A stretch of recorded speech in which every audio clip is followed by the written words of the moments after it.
If you said subtly that you preferred X candidate, he would go like that tomorrow. And if you say you didn't like Trump or something, right, what would happen? He'd win, right? You'd have that amount of power in the U.S. Мы, в отличие от многих наших партнеров, никогда не вмешиваемся в внутриполитические процессы других стран. That's the one and only Oliver Stone, of course, in his latest flick, The Putin Interviews, a 4-hour documentary airing this week on Showtime. Tucker sat down with Stone last night to ask him about his experience with the Russian president, Washington's war against President Trump, and a whole lot more. So, Oliver Stone, you spent 20 hours interviewing Vladimir Putin, I think more than any Westerner ever, probably. Polls in the last year have shown a growing sense among Americans that Russia is our chief enemy. Do you think Russia sees us that way?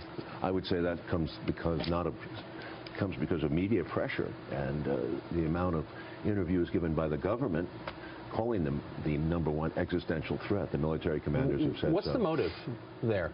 Why would the press? Our motive? Yeah, why you're saying that the American press is creating antagonism where it doesn't naturally exist? Why would they do that? The American government, and whether the American press is to a sense corporate media and represents a corporate government point of view. It's in our interest to have enemies.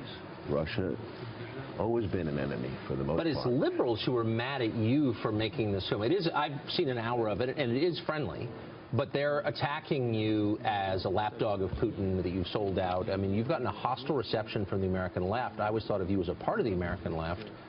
It goes to show you that nothing is what it seems. You know, there's all kinds of fracturing. There is a progressive left, and much of the progressive left divorced from Hillary Clinton in the election. People like myself went third party. The reason was that she essentially had become, in the last 20 years, has become a neoconservative.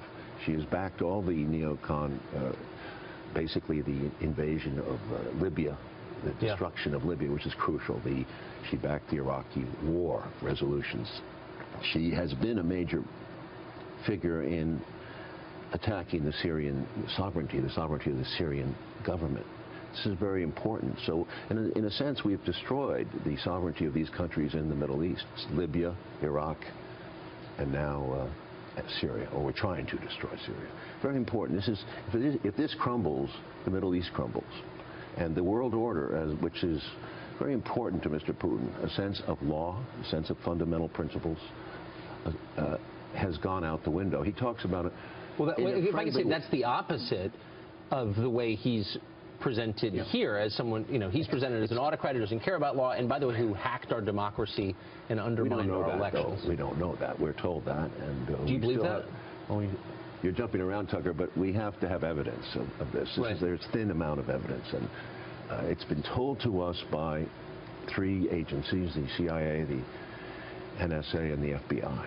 It was told to us in January, a few days before Mr. Trump came into office. It was called an assessment. Thin. The report itself, if you read it, as I think Stephen Cohn has pointed out to you, is not an intelligent estimate. It doesn't have dissent, doesn't have the kind of information that is required. It's kind of as Cy Hirsch said, it was a joke.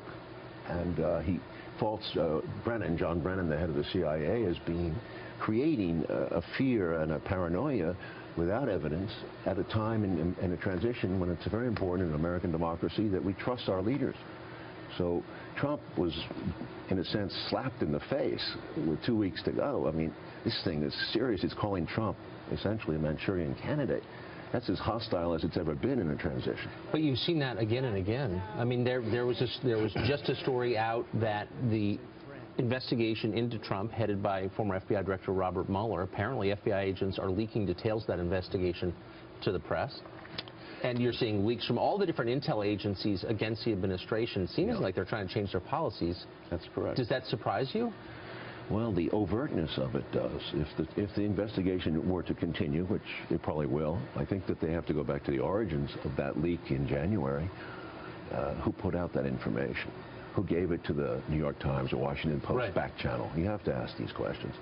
It seems as if some people have said, and I tend to agree the deep state, the military-industrial complex, the intelligence agencies, have their own position and have had it for many years, and they continue to promote the wars that they do in all these countries. And even Obama said, I want to close Guantanamo, I want to cut down on Afghanistan, I want to do this and I want to do that. He didn't do it. You have to ask yourself, who is running the country? Doesn't the president get to decide the policies? You'd think so. You'd think so, but I think we need a thorough examination of what's going on. I'm shocked at what the CIA did and what Brennan did. It seemed like he was very hostile to Trump, very hostile, and I think Comey carried it out. It was Comey, if anybody, influenced the election, in my opinion. It was Comey's declaration that the investigation on Clinton had been dropped, and then he reopened it 3 weeks or 2 weeks before. Have you talked to President Trump in the last year or so? No, I directed him in a film, Wall Street Money Never Sleeps. And it was a deleted scene, not his fault, but it was interesting to work with him for that day as an actor. Thanks a lot for joining us. He's still an actor. Oliver Stone, good to see you. Thank you, Tucker, for giving me the time.